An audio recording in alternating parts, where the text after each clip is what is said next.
നിങ്ങളുടെ കൈകളിലൂടെ കടന്നു പോകുന്ന നോട്ടുകെട്ടുകളെ ശ്രദ്ധിക്കുക. ആ പണത്തെ ശ്രദ്ധയോടെ നോക്കുക. എത്ര തവണ നിങ്ങൾ മടങ്ങിയ നോട്ടുകൾ ഒരു പഴയ പേഴ്സിൽ തിരികെ കയറ്റിയിട്ടുണ്ട്? വീട്ടിൽ നാണയങ്ങൾ ചിതറിയിട്ടിട്ടുണ്ട്? അല്ലെങ്കിൽ വെറുതെ നോട്ടുകൾ ഏതെങ്കിലും മേശവലിപ്പിൽ വലിച്ചെറിഞ്ഞിട്ടുണ്ട്? ഇന്ന് ഞാൻ നിങ്ങളോട് പറയാൻ പോകുന്ന കാര്യം ഒരുപക്ഷെ അസംബന്ധമായി തോന്നാം. അത് സർക്കാരല്ല, നിങ്ങളുടെ ശമ്പളമല്ല, സാമ്പത്തിക പ്രതിസന്ധിയുമല്ല നിങ്ങളെ ധനികനാക്കുന്നതിൽ നിന്ന് തടയുന്നത്.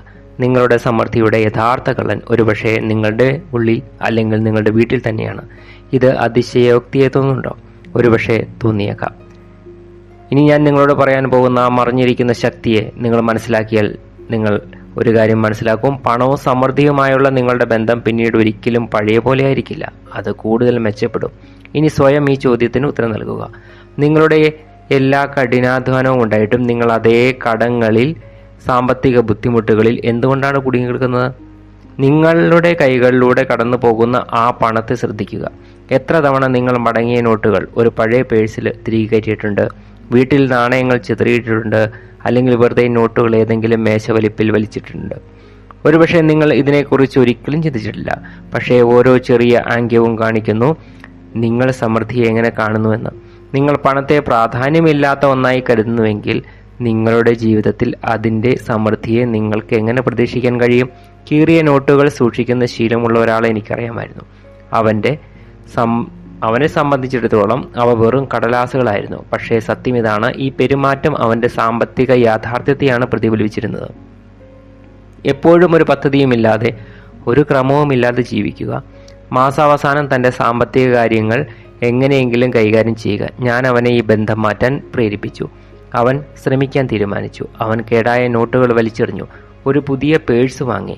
തൻ്റെ പണം ശ്രദ്ധയോടെ ക്രമീകരിച്ചു. അതിനെ വിലപ്പെട്ട ഒന്നായി കണക്കാക്കാൻ തുടങ്ങി. കുറച്ച് സമയത്തിന് ശേഷം അവൻ വർഷങ്ങളായി കാത്തിരുന്ന ആ ജോലി അവന് ലഭിച്ചു. അതോടൊപ്പം അസാധ്യമെന്ന് തോന്നിയിരുന്ന ഒരു പ്രമോഷനും. യാദൃശ്ചികതയോ ഊർജത്തിൻ്റെ കാര്യത്തിൽ ഞാൻ യാദൃശ്ചികതയിൽ വിശ്വസിക്കുന്നില്ല.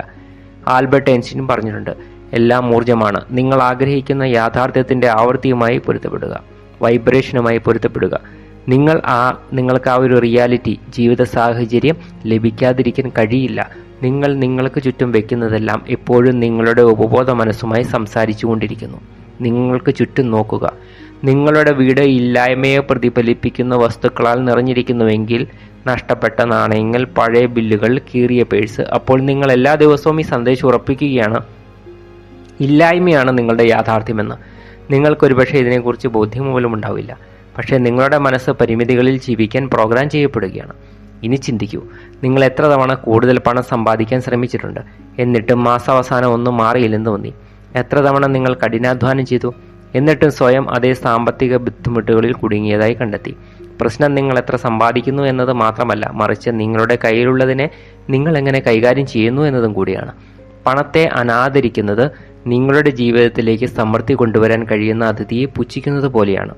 ഗവേഷണങ്ങൾ കാണിക്കുന്നത് സാമ്പത്തികമായ ചിട്ടവട്ടങ്ങൾ ശീലമാക്കുന്നവർ കൂടുതൽ ലാഭിക്കുക മാത്രമല്ല ചെയ്യുന്നത്, മറിച്ച് ഉയർന്ന തലത്തിലുള്ള ആത്മവിശ്വാസവും സന്തോഷവും റിപ്പോർട്ടും ചെയ്യുന്നു എന്നാണ്. ഇത് വെറും കണക്കിനെ കുറിച്ചല്ല, ഇത് മാനസികാവസ്ഥയെക്കുറിച്ചാണ്.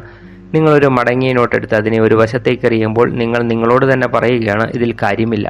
പക്ഷെ നിങ്ങൾ ശ്രദ്ധയോടെ ഒരു നോട്ട് മടക്കി അതിനെ വൃത്തിയുള്ള ചിട്ടയായ ഒരു സ്ഥലത്ത് വയ്ക്കുമ്പോൾ നിങ്ങളുടെ തലച്ചോറ് മറ്റൊരു സന്ദേശം രേഖപ്പെടുത്തുന്നു. എൻ്റെ കയ്യിലുള്ളതിനെ ഞാൻ വിലമതിക്കുന്നു, ഞാൻ കൂടുതൽ സ്വീകരിക്കാൻ തയ്യാറാണ്. ഞാൻ നിങ്ങളോടൊരു ചോദ്യം ചോദിക്കട്ടെ, എത്ര തവണ നിങ്ങൾ കുടുങ്ങിപ്പോയതായി തോന്നിയിട്ടുണ്ട്? നിങ്ങളുടെ എല്ലാ ശ്രമങ്ങളും മുന്നോട്ട് പോകാൻ മതിയാകുന്നില്ലെന്ന് തോന്നിയിട്ടുണ്ട്? എത്ര തവണ നിങ്ങൾ ചിന്തിച്ചിട്ടുണ്ട് ജീവിതം എപ്പോഴും ഒരു ബിന്ദുവിലേക്ക് തിരികെ വരുന്നതായിട്ട് തോന്നുന്നെന്ന്? ഒരുപക്ഷെ ഇതിൻ്റെ ഉത്തരം നിങ്ങൾക്ക് പ്രാധാന്യമില്ലാത്തതെന്ന് കരുതുന്ന ഈ ചെറിയ കാര്യങ്ങളിൽ ഒളിഞ്ഞിരിക്കുന്നുണ്ടാവാം. ഒരു ചെടിയെ ജീവനോടെ നിലനിർത്താൻ ശ്രമിക്കുന്ന, എന്നാൽ അതിന് വെള്ളമൊഴിക്കാൻ ഒരിക്കലും ഓർക്കാത്ത ഒരാളെക്കുറിച്ച് ചിന്തിക്കൂ. അവർക്ക് പൂക്കൾ എങ്ങനെ പ്രതീക്ഷിക്കാൻ കഴിയും? അവർ വേരുകളെ തന്നെ ശ്രദ്ധിക്കുന്നില്ലെങ്കിൽ പണവും ഇതുപോലെയാണ് പ്രവർത്തിക്കുന്നത്. അതിനെ ബഹുമാനിക്കുമ്പോൾ അത് തഴച്ചു വളരുന്നു. ഒരു നിമിഷത്തേക്ക് സങ്കല്പിക്കുക, ഓരോ നാണയവും ഓരോ നോട്ടും ഒരു വിത്ത് പോലെയാണെന്ന്.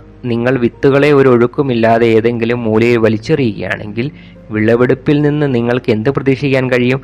പക്ഷേ നിങ്ങൾ അവയെ ക്രമീകരിക്കുകയും വളർത്തുകയും പരിപാലിക്കുകയും ചെയ്യുകയാണെങ്കിൽ സമൃദ്ധി പല മടങ്ങ് വർദ്ധിക്കുന്നു. ഇതാണ് ഇല്ലായ്മയിൽ ജീവിക്കുന്നതും സമൃദ്ധിക്ക് വേണ്ടി ഇടം നൽകുന്നതും തമ്മിലുള്ള വ്യത്യാസം. ഇനി ഞാൻ നിങ്ങൾക്ക് ലളിതമായ ഒരു കാര്യം നിർദ്ദേശിക്കാൻ ആഗ്രഹിക്കുന്നു. ഒരാഴ്ചത്തേക്ക് നിങ്ങൾ തൊടുന്ന ഓരോ നാണയത്തെയും ഓരോ നോട്ടിനെയും അത് സ്വർണമാണെന്ന പോലെ പരിഗണിക്കുക. അവയെ വൃത്തിയാക്കി വയ്ക്കുക.